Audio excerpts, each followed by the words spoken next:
केवळ महाराष्ट्रातलाच नाही तर जगभरातल्या शिवप्रेमींना छत्रपती शिवरायांच्या जन्मोत्सवाच्या खूप खूप शुभेच्छा देतो। छत्रपती होते म्हणून आम्ही आहोत। छत्रपतींनी आम्हाला आत्माभिमान दिला, आत्मतेज दिलं। छत्रपती शिवाजी महाराजांनी आम्हाला समतेचा संदेश दिला। 18 पगड जातींना एकत्रित करून ज्या स्वराज्याची त्यांनी स्थापना केली त्या स्वराज्यातून एकतेचा संदेश त्यांनी आम्हाला दिला। राज्यकारभार कसा चालवला पाहिजे हे छत्रपती शिवाजी महाराजांनी आम्हाला शिकवलं। वनसंवर्धन जलसंवर्धन कसं केलं पाहिजे हे महाराजांनी आम्हाला शिकवलं। कर प्रणाली कशी असली पाहिजे हे महाराजांनी आम्हाला शिकवलं। यासोबत सुरक्षा कशी ठेवली पाहिजे, समुद्री सुरक्षा कशी ठेवली पाहिजे हे महाराजांनी आम्हाला शिकवलं। आणि या सगळ्या आज्ञावलींचं पालन करत असताना पहिल्यांदा मराठी भाषेला राजभाषेचा दर्जा हा छत्रपती शिवाजी महाराजांनी दिला आणि फारसी भाषेचे शब्द वगळून सगळ्या आज्ञावली मराठी भाषेत करण्याचं काम छत्रपती शिवाजी महाराजांनी आम्हाला दिलं। आणि म्हणून हे आत्मतेज आणि आत्मभान घेऊन छत्रपती शिवाजी महाराजांचे मावळे म्हणूनच आम्ही या ठिकाणी राज्यकारभार करतो।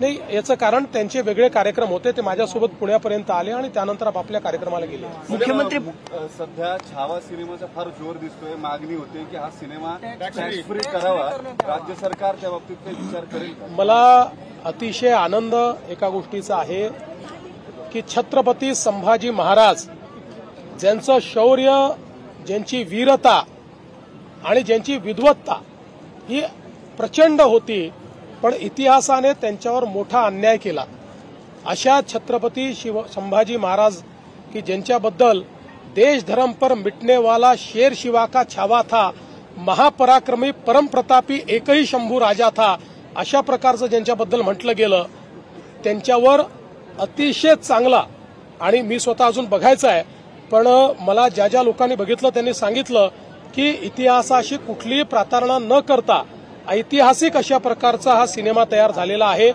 त्याबद्दल पहिल्यांदा मी सिनेमाचे निर्माते, सिनेमाचे निर्देशक आणि त्यातले प्रमुख ज्यांनी रोल केलाय ते विकी कौशल यांचं मनापासून अभिनंदन करतो। मोठ्या प्रमाणात ही मागणी होतीये की हा सिनेमा टॅक्स फ्री करा, पण मी आपल्या माध्यमातून महाराष्ट्रातल्या जनतेला सांगू इच्छितो की इतर राज्य ज्यावेळेस टॅक्स फ्री करतात त्यावेळेस जो करमणूक कर आहे तो एंटरटेनमेंट टॅक्स त्या ठिकाणी माफ करत असतात। महाराष्ट्राने 2017 सालीच निर्णय घेतला आणि महाराष्ट्रामध्ये करमणूक कर हा आपण नेहमी करता रद्द केलेला आहे, त्यामुळे आपल्याकडे करमणूक कर नाही आणि म्हणून अशा प्रकारची माफी देण्याकरता तो करच आपल्याकडे नाहीये। तथापि या चित्रपटाच्या प्रमोशन करता किंवा छत्रपती शंभूराजांचा इतिहास हा प्रत्येक व्यक्तीपर्यंत पोहोचण्याकरता आम्हाला अधिक काय चांगलं करता येईल याचा प्रयत्न आम्ही निश्चितपणे करू। सोकॉल्ड अभिनेते वारंवार बोलतायत, काल तुम्ही आपण विकिपीडियावरच्या विधानावरती तुम्ही खरं तर सांगितली कारवाई होईल, पण वारंवार छत्रपती शिवाजी महाराज आणि संभाजी महाराजांचा अपमान केला असं आहे। अपमानित करणाऱ्यांना त्यांची जागा आम्ही दाखवू आणि अशा प्रकारे जर कोणी वागत असेल तर सरकारही माफ करणार नाही, शिवप्रेमी माफ करणार। एक समिती इतिहास अभ्यासकांची तयार करून हे वादविवाद थांबवतो यासाठी काय प्रयत्न केला जाणार?